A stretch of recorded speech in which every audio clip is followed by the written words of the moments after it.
Salut, nous c'est Claire et Flo. On est partis à l'aventure sur les routes d'Amérique du Nord. Dans cette vidéo, on vous emmène faire un bout de chemin avec nous.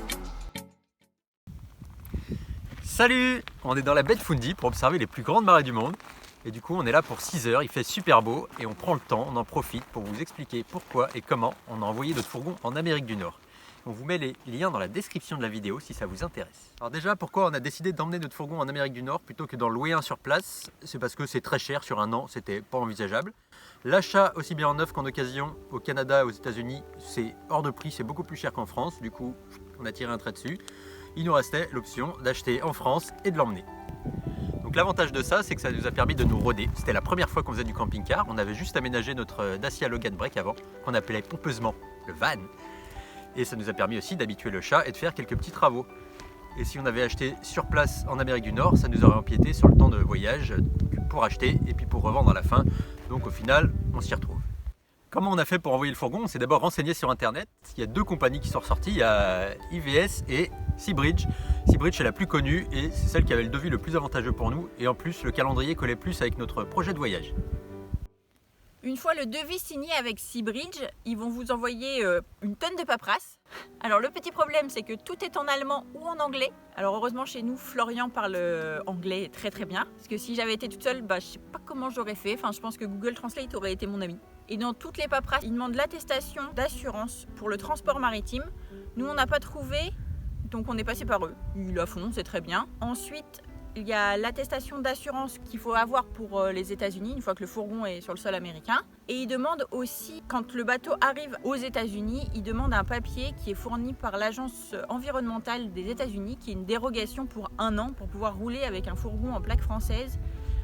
Alors ce qui est très bizarre, c'est que si vous arrivez à Halifax au Canada, cette attestation, ils ne vous la demandent pas. Et quand vous passez les frontières par la route, cette attestation, ils ne vous la demandent pas. Ça, c'est un mystère complet. Donc si vous faites comme nous et que vous envoyez votre fourgon aux États-Unis, pour pouvoir rester plus d'1 an sur le continent nord-américain, il faut aller soit au Belize, soit au Guatemala pour importer le fourgon dans ces pays-là. À ce moment-là, vous recevez une attestation d'importation et c'est cette attestation d'importation qu'il faut envoyer par mail à l'agence environnementale. Et à ce moment-là, c'est bon. Après, vous pouvez retourner aux États-Unis, au Mexique, au Canada par la route, il n'y a pas de problème. Donc pour l'assurance du fourgon en elle-même sur le territoire américain, il y en a 2 qui ressortaient. Il y avait Progressive, qu'on a écarté parce qu'ils demandaient une adresse locale. On a vu qu'il y en a certains qui prenaient une adresse d'un hôtel ou d'un camping dans lequel ils arrivaient au début. On s'est dit que ça pourrait être litigieux en cas de sinistre, on ne sait jamais. Du coup, on s'est tourné vers Thumb Insurance, qui eux sont habitués à assurer des camping-cars européens. C'est un petit peu plus cher, mais au moins on est sûr qu'on est couvert et on a eu notre petite attestation, c'est très important. Maintenant, on va vous parler de combien ça coûte, parce que c'est quand même la grande interrogation au départ, et après on va vous parler de, en pratique, comment ça s'est passé. Le coût du transport maritime, il va être en fonction du volume de votre fourgon ou de votre camping-car.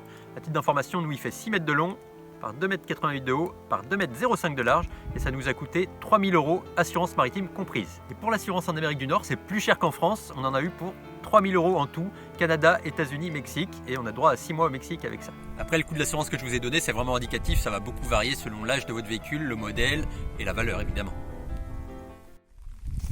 Pour la gestion du planning, on attire votre attention sur un point très important. Seabridge va vous envoyer un lien pour suivre le jour de départ des bateaux qui est fourni par la compagnie maritime. Et nous, on a vu un peu par hasard qu'il aurait 7 jours de retard.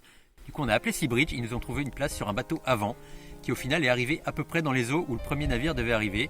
Et le cargo qu'on avait réservé initialement, il est arrivé avec 2 semaines de retard. Donc vaut mieux que le fourgon reste garé un petit peu sur le port plutôt que de devoir payer des nuits d'hôtel et des restaurants parce qu'on est arrivé à l'avance. Ça peut vite chiffrer et peser dans le budget assez lourd.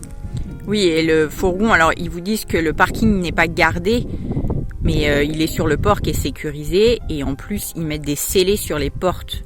Donc votre camping-car, il risque pas grand-chose, normalement. Nous, il est arrivé, il était intact, il n'y avait rien, pas de bosse, pas de rayures, que dalle. Oui, c'est très rare qu'il y ait des vols. Alors vous vous demandez peut-être pourquoi on visite le Canada et on a envoyé notre fourgon à Baltimore. Ça paraît un peu bête comme ça, mais c'est qu'au départ on voulait visiter que les États-Unis. Et quand on a obtenu un rendez-vous, une date de rendez-vous pour nos visas, on a pris les billets d'avion, on a réservé le bateau et à cause du Covid, nos rendez-vous n'ont pas été honorés. Suite à ça, on s'est adapté, on a décidé de visiter aussi le Canada et le Mexique. Si on avait su dès le début, on aurait envoyé le fourgon directement à Halifax. Donc ne faites pas comme nous, le visa des États-Unis est valable 10 ans, donc n'hésitez pas à vous y prendre bien à l'avance pour l'avoir. Même avec le recul, si on avait fait que les États-Unis, on serait quand même arrivé à Halifax pour éviter d'avoir la dérogation par l'agence américaine de l'environnement qui nous limite à 1 an en Amérique du Nord. Et maintenant qu'on a fini de se balader, on va voir ensemble comment ça s'est passé quand on a déposé le fourgon à Anvers, mais surtout ce que demande Seabridge pour préparer le fourgon pour l'envoi. Pour le transport en bateau, Seabridge vous demande à ce que votre véhicule soit d'aspect vide. Vous pouvez très bien garder des choses dans les placards, mais on a fait le choix de les enlever pour éviter les vols tout simplement. Toutes les caisses, les barres, les tiroirs, les placards, le contenu, on a tout mis à l'arrière dans la salle de bain, qu'on a fermé en enlevant la poignée et en mettant un cadenas à la place. Pour ce qui est des portes extérieures-arrière, on a mis un système de goupilles, ce qui fait que même avec les clés, les agents du port ne peuvent pas accéder à notre espace de stockage. Et en plus, sous la salle de bain, on a nos soutes, donc elles étaient verrouillées aussi par la même. On a juste laissé dans le fourgon la couette et les oreillers. Tout ce qu'on a fait, c'est enlever la clé, comme ça personne ne pouvait manipuler le lit et récupérer ce qu'il y avait dessus.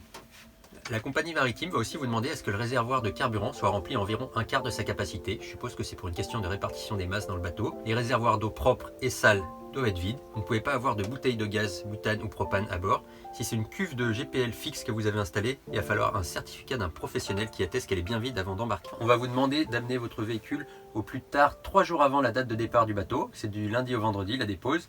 Et vous pouvez l'amener un peu en avance aussi si vous ne pouvez pas faire autrement. Par contre, si vous êtes là plus de 6 jours avant, vous aurez des frais de stationnement. Donc il y a une dernière exigence, c'est que le véhicule soit propre et qu'il n'y ait pas de traces de terre, notamment au niveau des pneus et des passages de roues. Moi j'ai fait ça la veille, mais au final, au port, personne n'a contrôlé, ni au départ, ni à l'arrivée.